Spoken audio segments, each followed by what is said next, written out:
Amis Bélier, ravi de vous retrouver pour vos énergies pour ce mois de mai 2026. Alors j'ai commencé avec une petite carte, je dirais pas une carte conseil, mais voilà, une petite carte que j'ai demandée où on vous dit « Je bouscule mes automatismes ».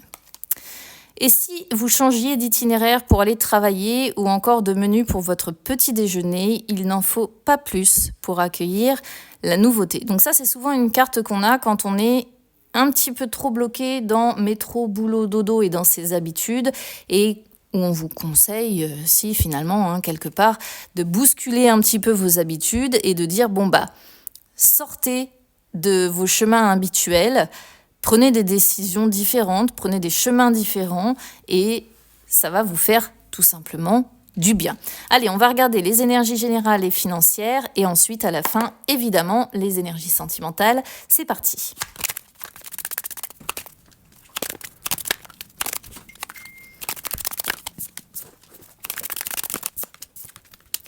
Alors, amis Bélier. Alors, en dos de deck, la famille va être très importante sur ce mois de mai 2026. C'est déjà un premier fait. Attention quand même aux apparences. Il peut y avoir des membres de votre famille qui vont vous dire « Écoute, tout va bien, t'inquiète pas, t'en fais pas pour moi ». Ou bien des personnes qui vont être fausses avec vous, qui peuvent vous mentir, qui peuvent vous raconter des choses qui sont fausses en fait, tout simplement. Donc la famille va être quand même centrale, mais attention à ce qu'on peut vous raconter parce que tout ne sera pas vrai. Voilà. Donc parfois c'est pas mentir forcément pour vous faire du mal, ça peut être aussi mentir pour vous protéger de certaines choses. Mais il y a une notion de famille et de faux semblants. Donc voilà.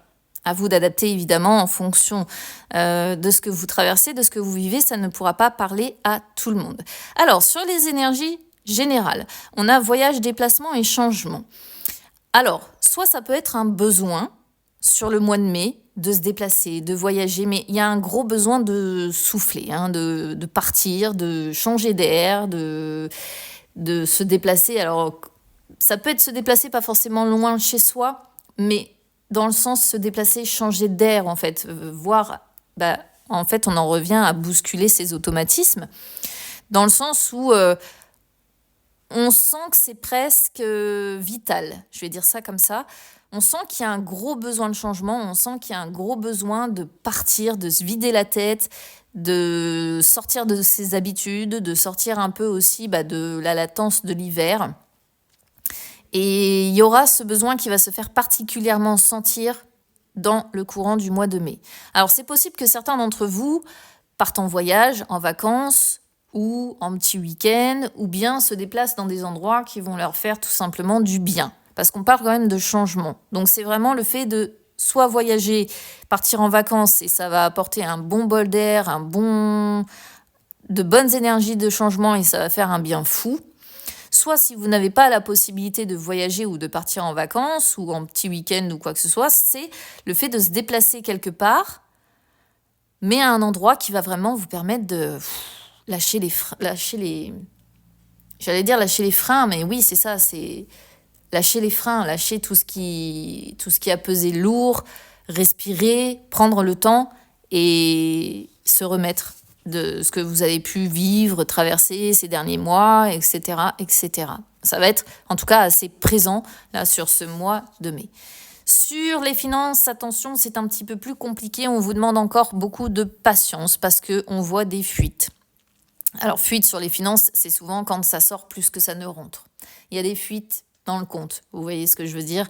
Donc, on vous dit patience, essayez de ronger votre frein, malheureusement, même si c'est pas toujours évident. C'est peut-être aussi ça qui va frustrer, c'est-à-dire qu'on aimerait bien pouvoir partir, on aimerait bien pouvoir changer d'air, on aimerait bien pouvoir, ne serait-ce que prendre un week-end, là, il va y avoir des ponts sur le mois de mai, etc., se dire, je vais prendre le temps de partir sur les 3 jours de pont ou quoi que ce soit, mais j'en ai pas forcément les moyens. Et ça, malheureusement, on vous dit patience parce qu'il va falloir encore un peu de temps avant que ça se règle vraiment complètement financièrement parce qu'il doit y avoir des des factures peut-être imprévues, des frais imprévus, des choses qui font que ça sort, comme je vous dis, plus que ça ne rentre. Donc attention aux fuites financières, attention aux pertes financières qui peuvent être liées à diverses causes en fait. Encore une fois, vous adaptez à ce que vous traversez et ça ne pourra pas résonner avec tout le monde non plus puisque ça reste des énergies générales. Sinon, il faut essayer de me capter en live. C'est plus simple. Allez, on va regarder les énergies sentimentales. C'est parti.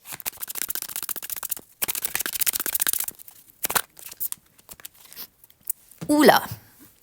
Alors, côté énergie sentimentale, c'est un petit peu complexe. Déjà, si vous êtes célibataire, vous avez tendance à rencontrer des personnes qui vous font vachement travailler. Ce sont des relations karmiques. Donc les relations karmiques, ce sont des relations qui ne sont pas forcément faites pour durer, mais qui viennent vous faire travailler en profondeur sur vous, votre âme, votre parcours de vie, ce que vous voulez, ce que vous ne voulez plus. Alors ce sont des relations quand même compliquées, d'accord ? Alors, je pense qu'il y a toujours une personne près de vous, qui vous entoure, ou en tout cas que vous avez toujours, on va dire, en tête, qui vous perturbe, tout simplement. Le souci, c'est que c'est une personne qui n'a pas toujours été très honnête, je pense, avec vous, qui a été très secrète, qui a été très renfermée, qui n'a pas exprimé certaines choses, peut-être qui vous a caché des choses, etc. Et on sent qu'il y a toujours l'influence de cette personne. Donc, si vous êtes perturbé, eh bien, c'est tout simplement par la présence encore bel et bien d'une personne en particulier. Ça ne veut pas forcément dire que vous avez été en couple avec, c'est une possibilité. Soit c'est une personne qui vous attire et vous n'avez encore jamais été en couple avec, soit vous avez été en couple avec et vous avez du mal tout simplement à oublier cette personne parce que, encore une fois, vous êtes perturbé par l'intensité de la relation qu'il y a eu, perturbé parce que vous avez vécu avec cette personne. Bref, vous avez encore pour moi cette personne en tête, mais je pense que vous ne lui dites pas aussi, avec secret. Avec secret, ça fait tout à fait la personne aussi qui se dit « Non mais je ne vais pas lui avouer que je l'ai toujours en tête, je ne vais pas lui dire que je pense toujours à lui ou à elle, je ne vais pas lui avouer ce que j'ai dans le plus profond de mon âme. » Donc il y a pas mal de non-dits et on n'avoue pas qu'on est toujours perturbé. Un petit peu d'ego là pour le coup. Voilà. Sinon, c'est tout simplement aussi des problématiques, des perturbations que vous avez rencontrées dans la relation avec une personne au caractère assez mystérieux, pas mal de non-dits, pas mal de dissimulation, pas mal de secrets et vous avez mal vécu ces choses-là.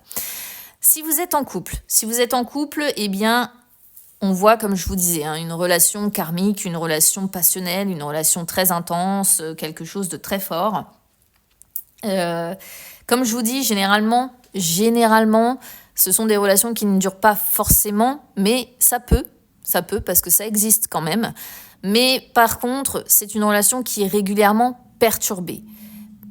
Et on se sent aussi perturbé par l'intensité de la relation sur laquelle on n'arrive pas forcément à poser des mots. Donc, comme je disais pour les personnes qui sont célibataires, soit il y a des choses que vous gardez pour vous, notamment le fait que vous soyez perturbé. Peut-être que vous gardez ça pour vous, vous n'arrivez pas à le dire à cette personne-là. Soit ça a été des perturbations avec des non-dits, des dissimulations, des choses comme ça qui ont été tenues secrètes, que vous avez peut-être fini par apprendre par la suite. Et ça a semé le bazar dans la relation, le bazar entre vous. Vous vous êtes senti perturbé, vous vous êtes dit « Qu'est-ce que je fais ? Est-ce que je reste avec cette personne ? Est-ce que je reste pas ? Est-ce qu'il ou elle va continuer à me cacher des choses comme ça ?» Et je pense qu'à un moment donné, de toute façon, soit l'un, soit l'autre, c'est complètement replié sur lui-même ou sur elle-même et à arrêter de s'ouvrir. Ce qui n'est pas terrible parce que quand on arrête de s'ouvrir, eh bien, la communication, bien souvent, devient beaucoup plus compliquée. Voilà ce que je peux vous dire, amis Bélier. Donc, je vous souhaite quand même un bon mois de mai et on se retrouve très vite.